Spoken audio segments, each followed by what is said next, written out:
पिछले एपिसोड में हमने सुना दूसरी चोट ये पड़ी कि अब्दुल्ला बिन नबहान पहले रोज़ ही शहीद हो गया।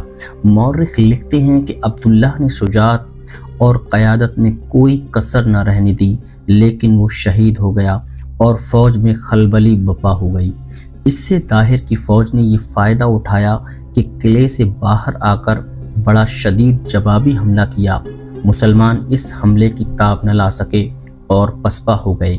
हिजाज ने ये सदमा सह लिया और एक और सालार बदील बिन तोहफा को सिंध पर हमले का हुक्म दिया। अब आगे एपिसोड नंबर 11। हिजाज बिन यूसुफ ने इस शिकस्त का सदमा सह तो लिया, लेकिन उसने नींद, चैन और सुकून अपने ऊपर हराम कर लिया। वो तबअन गुस्सैला आदमी था, जाबिर था, उसकी फितरत में कहर भरा हुआ था। जुल्म तशद्दुद पर उतर आता तो लगता था जैसे ये शख्स रहम के नाम से भी वाकिफ नहीं। मुसलमान कबाइल के वो सरदार जो खिलाफत से बागी होकर मकरान भाग आए और यहाँ आबाद हो गए थे, किसी न किसी शर्त पर वापस अपने वतन जा सकते थे, लेकिन ये हिजाज बिन यूसुफ का खौफ था जो उन्हें वापस नहीं जाने दे रहा था। ये सरदार उमवी खिलाफत के ही बागी थे। वो जानते थे कि खलीफा शायद बख्श दे, हिजाज नहीं बख्शेगा। वो हिजाज जिससे खलीफा वलीद बिन अब्दुल मुल्क भी बिदकता था, शिकस्त को किस तरह बर्दाश्त कर लेता। उसे जब इत्तला मिली थी कि उसका भेजा हुआ सालार अब्दुल्ला बिन नबहान शहीद हो गया है और फौज बुरी तरह पसपा हुई है, तो उसने एक और सालार बदील बिन तोहफा को बुलाया और उसे सिंध पर हमले का हुक्म दिया। और तुमने भी मैदान में पीठ दिखाई तो उन बागी सरदारों के पास चले जाना जो मकरान में जिंदगी के बाकी दिन पूरे कर रहे हैं। हिजाज ने बदील बिन तोहफा से कहा, उन पर अरब और इराक के दरवाजे बंद हो चुके हैं, अब्दुल्लाह की तरह वहीं मर जाना। मुझे दीवल का किला और ताहिर की लाश चाहिए। तेरा इकबाल बुलंद हो इब्ने यूसुफ। बदील बिन तोहफा ने कहा, अब्दुल्लाह ने पीठ नहीं दिखाई थी। मैं वहां से वापस आए हुए सिपाहियों से पूछ चुका हूं कि सबब क्या हुआ अपनी शिकस्त का। सब ने अपने सालार की तारीफ की है।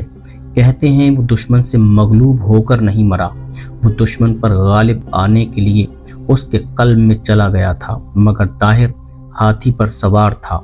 इब्ने नबहान की शुजाअत और शहादत पर सिंध की रेत न डाल इब्ने यूसुफ, तू अमीर इराक है।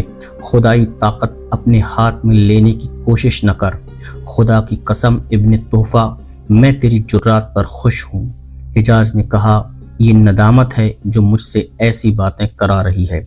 ज़रा सोच, खलीफा सिंध पर हमले से खुश नहीं था।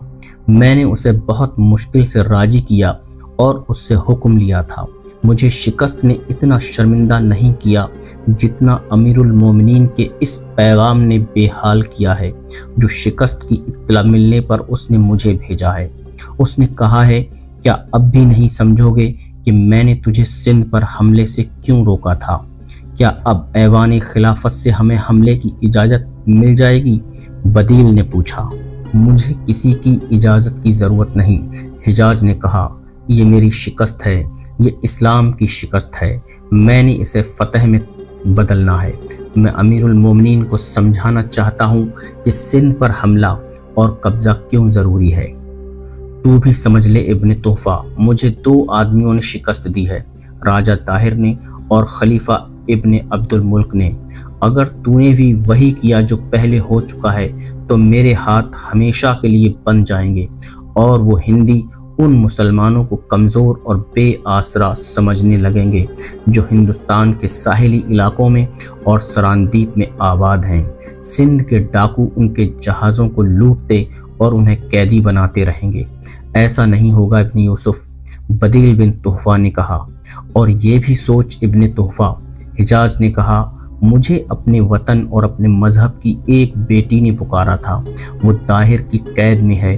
उसकी पुकार मुझ तक पहुंचाने वाले ने मेरे सामने जान दे दी थी। उस वक्त जब बसरा में हिजाज बिन यूसुफ सालार बदील बिन तोहफा को सिंध पर हमले के लिए तैयार कर रहा था, राजा ताहिर अपनी राजधानी अरवड़ में अपने खास कमरे में बैठा था। उसने मकरान में मुकीम अरब के बागी सरदारों के अमीर मोहम्मद हारिस अल्लाफी को बुलाया था। हिजाज के भेजे हुए सालार अब्दुल्ला बिन नहबान की शिकस्त के बाद ताहिर और अल्लाफी की ये पहली मुलाकात थी। क्या तुम खुश नहीं हो कि मैंने तुम्हारे दुश्मनों को भगा दिया है? राजा ताहिर ने मोहम्मद हारिस अल्लाफी से पूछा। नहीं, अल्लाफी ने कहा, यह शिकस्त बनु उमैया की नहीं, ये इस्लाम की शिकस्त है, ये सल्तनत इस्लामिया की शिकस्त है। फिर तुम हमारी फतेह पर भी खुश नहीं हो? राजा ताहिर ने कहा। महाराज, अल्लाफी ने कहा, आपकी आंखें और आपका चेहरा बता रहा है कि आप मेरे साथ कोई ख़ास बात करना चाहते हैं। क्या ये बेहतर नहीं कि आपने मुझे जिस बात के लिए बुलाया है वो बात करें? हाँ अल्लाफी, राजा ताहिर ने कहा, मैंने तुम्हें इसलिए बुलाया है कि मुझे मशवरा दो। क्या अरब फिर हमला करेंगे? अगर उनमें गैरत हुई तो ज़रूर हमला करेंगे।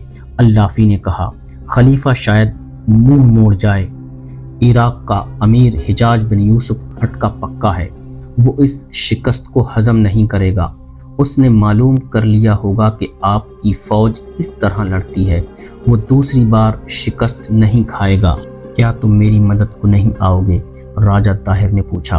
तुम्हारा वतन अब ये है, अरब नहीं। महाराज, अल्लाफी ने कहा, हम जहाँ कहीं भी रहें, हमारा वतन अरब है। हम अपने हम वतनों के खिलाफ नहीं लड़ेंगे।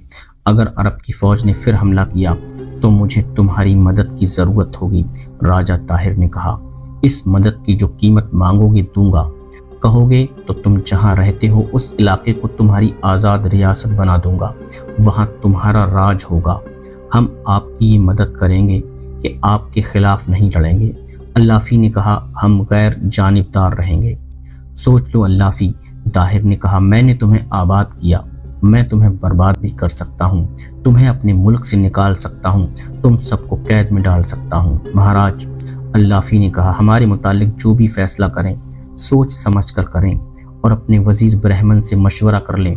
मैं एक बार फिर आपसे कहता हूँ कि हम आपकी ये मदद करेंगे कि अरब की फ़ौज ने हमला किया तो हम गैर जानिबदार रहेंगे। ये मत भूलें कि आपने जिन अरबों को लूटा और उन्हें कैद में रखा हुआ है, उनके साथ हमारा भी कुछ रिश्ता है। उनमें जो औरतें और बच्चे भी हैं, आप हमें मुल्क से निकालने की धमकी दे रहे हैं, उसके जवाब में हम अपने कैदियों को रिहा कराने का इरादा कर सकते हैं। आपने तो धमकी दी है, हम कुछ करके दिखाएंगे।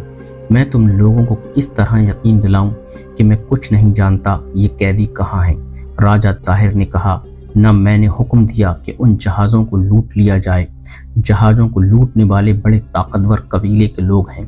तुमने भी मुझ पर वही इल्ज़ाम आयत कर दिया है।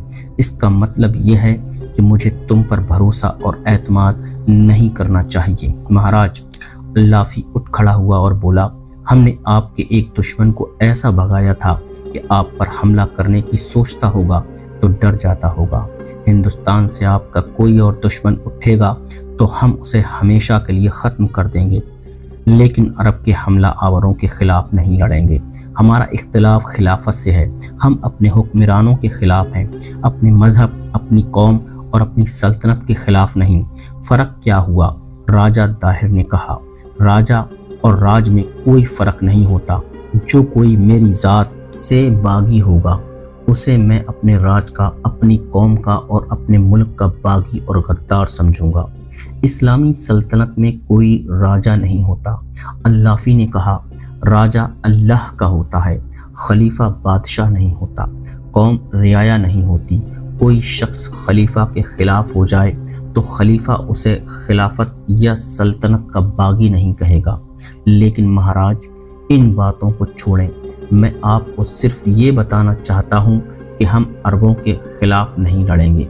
मोहम्मद हारिस अल्लाफी राजा ताहिर की कोई मज़ीद बात सुने बगैर वहाँ से निकल आया। उसका घोड़ा बाहर खड़ा था। वो घोड़े पर सवार हुआ और वहाँ से चल पड़ा।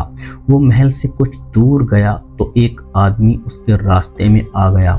उस आदमी ने अस्सलामु अलैकुम कहा तो अल्लाफी ने घोड़ा रोक लिया।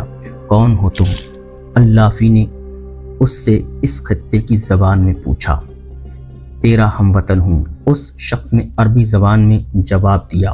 میرا نام بلال بن عثمان ہے، خدا کی قسم تیری آنکھوں کی چمک میں مجھے اپنے وطن کے ریت کے چمکتے ہوئے ذرے نظر آ رہے ہیں۔ اللافی نے کہا، لیکن تو یہاں کیا کر رہا ہے؟ میں محل کے محافظ دستے کا آدمی ہوں۔ بلال نے کہا، اور میں بنو اسامہ میں سے ہوں۔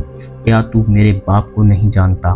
عثمان ابن حشام کو سب جانتے ہیں۔ آہ میرے عزیز، اللافی نے کہا، تو اس وقت چھوٹا ہوگا جب ہم نے وطن چھوڑا تھا۔ تیرا باپ چٹانوں کے جگر چاک کر دیا کرتا تھا۔ اپنے اللہ سے ڈرنے والے اس شخص سے سب ڈرتے تھے۔ وہ سردار نہیں تھا، خدا کی قسم اس کے آگے سرداروں کے سر جھک جایا کرتے تھے۔ اور اب یہ بتا، تو یہاں کیسے پہنچا؟ ہمارے پاس کیوں نہ آیا؟ بلال نے اللافی کو اشارہ کیا۔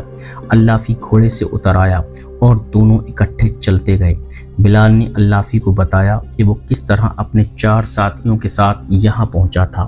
اس نے مائی رانی کے ساتھ اپنے تعلقات کا ذکر نہ کیا، اور اب میں وہ بات کرتا ہوں جس کی خاطر میں نے آپ کو روکا ہے۔ بلال نے کہا، لیکن ڈرتا ہوں کہ آپ راجہ کے نمک خوار ہیں۔ آپ پر راجہ کی اتنی مہربانیاں ہیں کہ ان سے آپ کا ایمان کمزور ہو گیا ہوگا۔ تو نے یہ بات کیوں کہی ہے عثمان کے بیٹے؟ اللافی نے پوچھا۔ کفار کی بعض مہربانیوں کا وزن اتنا زیادہ ہوتا ہے، بلال نے کہا، اتنا زیادہ کہ اس کے نیچے ایمان چٹکنے لگتا ہے۔ میں نے یہ بات اس لیے کہی ہے کہ راجہ طاہر نے عرب کے جہاز لوٹے ہیں اور تمام مسافروں کو قید خانے میں ڈال دیا ہے۔ ان میں عورتیں اور بچے بھی ہیں۔ عرب کی فوج آئی تو میں خوش تھا کہ قیدی آزاد ہو جائیں گے، لیکن ہماری فوج کو پسپا ہونا پڑا۔ وہ کہہ جو تیرے دل میں ہے ابن عثمان، اللافی نے کہا، جو میں پہلے سے جانتا ہوں وہ مجھے کیوں بتا رہا ہے؟ کیا آپ قیدیوں کی رہائی کے لیے کچھ نہیں کریں گے؟ بلال نے پوچھا، یا کیا بنو امیہ کی جو عداوت آپ کے دل میں بھری ہوئی ہے وہ آپ کو کچھ نہیں کرنے دے رہی؟ اللافی نے بلال کو بتایا کہ راجہ طاہر کے ساتھ اس کی کیا باتیں ہوئی ہیں۔ معلوم ہوتا ہے ولید بن عبد الملک ایک ہی شکست سے ان مسافروں کو بھول گیا ہے جو یہاں قید ہیں۔ بلال نے کہا، حجاج نہیں بھولے گا۔ اللافی نے کہا، میں اسے جانتا ہوں، وہ خون کے بدلے خون ہی لیا کرتا ہے۔ میں انتظار نہیں کر سکتا۔ بلال نے کہا، میری رگوں میں جس باپ کا خون دوڑ رہا ہے اس باپ کو آپ جانتے ہیں۔ مجھے مشورہ دینے والا کوئی نہ تھا۔ آپ کو یہاں آتے دیکھا تو آپ کی واپسی کے انتظار میں راستے میں کھڑا ہو گیا۔ کیا ارادہ ہے تیرا؟ میں قیدیوں کو رہا کراؤں گا، بلال نے کہا، لیکن قید خانے سے نکل کر وہ جائیں گے کہاں؟ کیا آپ پناہ دے سکتے ہیں ابن عثمان؟ اللافی نے کہا، اگر تو قیدیوں کو رہا کرائے تو انہیں ہمارے پاس لے آ، ہم انہیں اپنے پاس رکھیں گے اور موقع دیکھ کر انہیں کشتیوں میں بٹھا کر روانہ کر دیں گے۔ لیکن تو انہیں رہا کیسے کرائے گا؟ رات کو قید خانے میں داخل ہونا پڑے گا، بلال نے کہا، اپنی جان پر کھیلنا پڑے گا۔ ہو سکتا ہے ہم قید خانے میں کسی طرح داخل ہو جائیں اور واپس ہی نہ آئیں۔ کتنے آدمی اندر جاؤ گے؟ زیادہ نہیں، بلال نے جواب دیا، 3 یا 4 آدمی ہوں گے۔ بلال اور اللافی چلتے رہے اور قیدیوں کو فرارا کرنے کا منصوبہ بناتے گئے۔ قلعے کا دروازہ آ گیا۔ اللافی نے بلال سے کہا کہ وہ واپس چلا جائے۔ بلال واپس آ رہا تھا تو اس کے ذہن میں قیدیوں کے فرار کا منصوبہ قلع بازیاں کھا رہا تھا۔ اللافی نے مدد کا وعدہ کیا تھا اور اسے بڑی اچھی ترکیبیں بتائی تھیں۔ بلال کو مائی رانی پر غصہ آ رہا تھا کہ اس نے کوئی مدد نہیں کی تھی۔ جب عربوں کے جہاز لوٹے گئے اور ان کے مسافروں کو قید خانے میں ڈال دیا گیا تو بلال نے مائی رانی سے کہا تھا کہ وہ راجہ طاہر سے کہے کہ قیدیوں کو رہا کر دے۔ نہیں بلال، مائی رانی نے کہا تھا، اپنے بھائی پر میرا ذرا سا بھی اثر نہیں، وہ میری بات نہیں مانے گا۔ بلال نے مائی رانی کو محبت کا واسطہ دے کر کہا تھا کہ وہ راجہ طاہر سے بات کر کے تو دیکھے، لیکن مائی رانی نے بلال کو ٹال دیا تھا اور یہ بھی کہا تھا کہ وہ राज दरबार के कामों में दखल नहीं दे सकती। माई रानी ने बिलाल को साफ टाल दिया था। फिर भी बिलाल के दिल में माई के खिलाफ ज़रा सी भी खफगी नहीं थी। उसने बिल्कुल सही समझ लिया था कि माई रानी राजा ताहिर के आगे मजबूर है और वो माई की दखल अंदाजी पसंद नहीं करता। उधर सिंध में अल्लाफी और बिलाल कैदियों की रिहाई की स्कीम बना चुके थे। उधर बसरा में हिजाज बिन यूसुफ अपने सालार बदील बिन तोहफा को आखिरी हिदायत दे रहा था। उन दिनों सालार बदील अम्मान में अपनी फौज के साथ होता था। हिजाज ने उसे वहां से बुलाया था। इब्ने तोहफा, हिजाज ने कहा, तू समझ चुका होगा कि सिंध पर हमला और कब्जा क्यों ज़रूरी है। मैं तो पहले ही सिंध के तमाम तर साहिली इलाके पर कब्जा करने के मंसूबे बनाता रहता था। इसका मकसद तू भी समझा होगा। हाँ इब्ने यूसुफ, बदील बिन तोहफा ने कहा, सरांदीप वगैरह से हमारे जहाज उसी सूरत में बाहिफाजत आ सकते हैं कि सिंध के साहिली इलाके हमारे कब्जे में हों। खुदा की कसम तू मेरे दिल की बातें जानता है, हिजाज ने कहा, और तू ये भी जानता होगा कि अमीरुल मोमिनीन अमन पसंद इंसान है। वो आराम और इत्मीनान से हुकूमत करना चाहता है। इस तरह के हुक्मरान दुश्मन को भी दोस्त समझ लिया करते हैं, लेकिन वो ये नहीं समझते कि दुश्मन दुश्मन ही रहता है और जो दोस्त होते हैं वो भी दुश्मन बन जाते हैं। ये तो मैं तुझे बता चुका हूँ कि अमीरुल मोमिनीन ने मुझे सिंध पर हमले से रोक दिया था। अब भी मैं उससे पूछे बगैर हमला कर रहा हूँ। क्या अमीरुल मोमिनीन बिगड़ेगा नहीं? सालार बदील ने पूछा। बिगड़ेगा तो क्या करेगा? हिजाज बिन यूसुफ ने जवाब दिया, मुझे अपनी कौम की गैरत अजीज़ है। खिलाफत के तख्त पर बैठकर वलीद बिन अब्दुल मुल्क को ये एहसास भी नहीं रहा कि हम इस तरह एक लुटेरे हिंदू राजे से दब गए तो कल वो हमारे साथ बराह रास्त छेड़छाड़ शुरू कर देगा। ब्राह्मण की जहनियत को मैं जानता हूँ। जिस महाराजा ने अपनी सगी बहन को बीवी बनाकर रखा हुआ है, उस पर किस तरह भरोसा किया जा सकता है।